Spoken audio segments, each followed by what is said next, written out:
Hey, what is going on, everybody? Tom from Tom's Randomness, and if I look tired, I don't know why, because I certainly can't sleep, and so at 1:30 in the morning I decided to make this awesome video for you.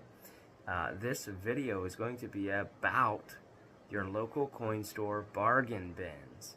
So if you have a coin store in your area, or a vendor mall that has a coin booth, oftentimes they will have bargain bins or discount trays or make an offer sections, and I want to encourage you to check those places out.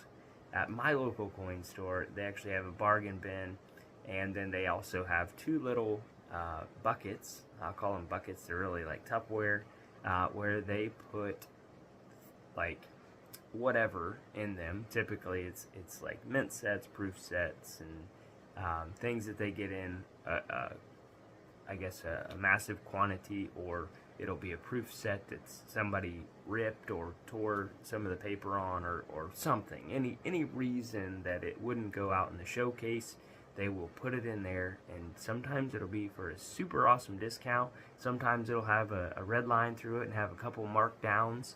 And they do that just to try to move that inventory. Imperfect things sell for imperfect prices. That's just the way the cookie crumbles. And I've been very fortunate, because sometimes they won't have it out, and I'll just ask them, hey, where's the bargain bin? And then they'll bring it out, and I'll get first dibs at whatever has recently been placed into it. I've got a lot of MS68 American Silver Eagles. I don't know why nobody buys them. They're still Silver Eagles. And you'll get them for, basically just over raw price in some cases. I've also found Morgan silver dollars that were in oddball slabs. I can't think of the company that used to put the green slabs together. They used to have a lot of Roman coins, and they'll put just about anything in those holders. I can't think of the company. Some company did that. Numismatic Corporation, or I don't know. They were just a random slabbing company, probably in the 90s or something. But anyway, the point is, check those bins and discount trays and all those places, because you just don't know what you're going to find in them, and sometimes you can find some really awesome stuff. One thing that I was able to pick up for $5, which started out at $17, is this. One of these, there's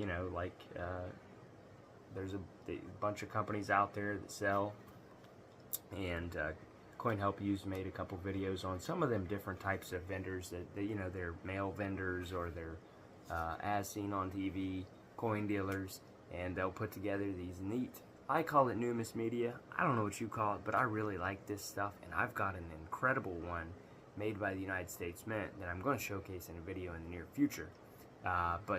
Anyway, this is a first commemorative mint ink little coin set here. It's got one coin in it, and I'm going to read it to you. So this is going to be story hour, or story few minutes with Tom at 2 in the morning.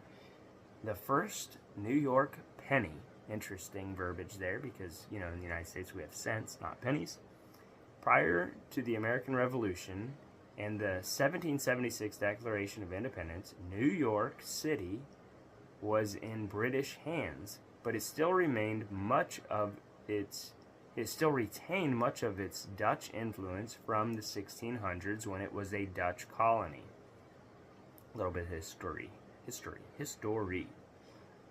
There were no national coins in America at this time, so people in New York used whatever coins they could find. Most of the copper coins came from Europe, including the copper duet from Holland. Because of its size, the copper composition, the duet was known as a penny, and is renowned as the first New York penny. So because it was a British colony, or British controlled, they still used the penny. And then the United States created the cent soon thereafter.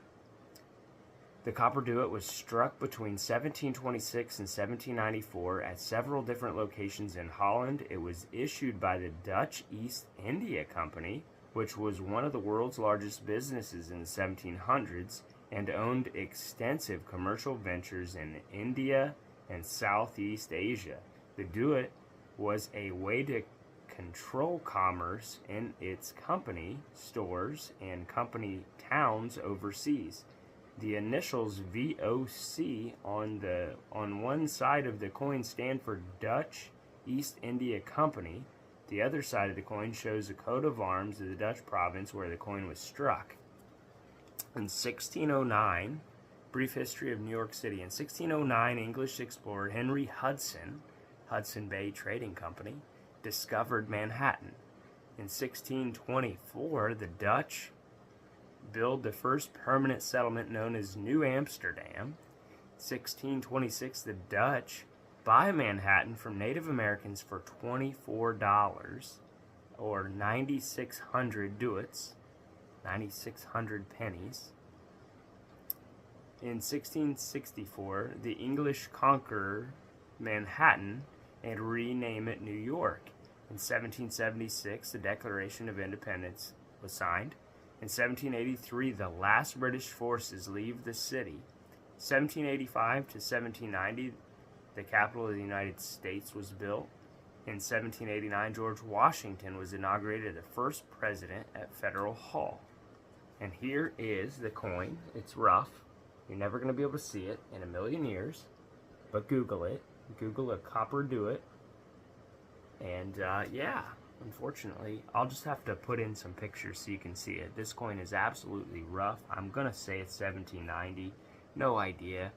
Most of these coins that you see have environmental damage or corrosion. You got to figure they traverse the world, and they probably had a lot of exposure to salt water. But it's a very cool little set that I picked up for $5. And, you know, it's a coin from the 1700s, so whatever condition it's in, it's still pretty cool to have. And I wanted to share this with you guys. When I saw it, I thought, man, that'd be a great little video. And I'll put in a couple still images here at the end just so you can see the coin. It's not in great shape, but it is still a really unique part of American history. One other coin that I have in my coin collection, this is part of my kind of keepsake that I've been working on. This is a 1789 2 reals, and it's in pretty daggone good shape. You'll be able to make out that coin in the viewfinder there. 1789 2 reals. So the year that George Washington became president, and 100 years before this guy was born. So that's a pretty cool coin. These were circulating also in the colonies.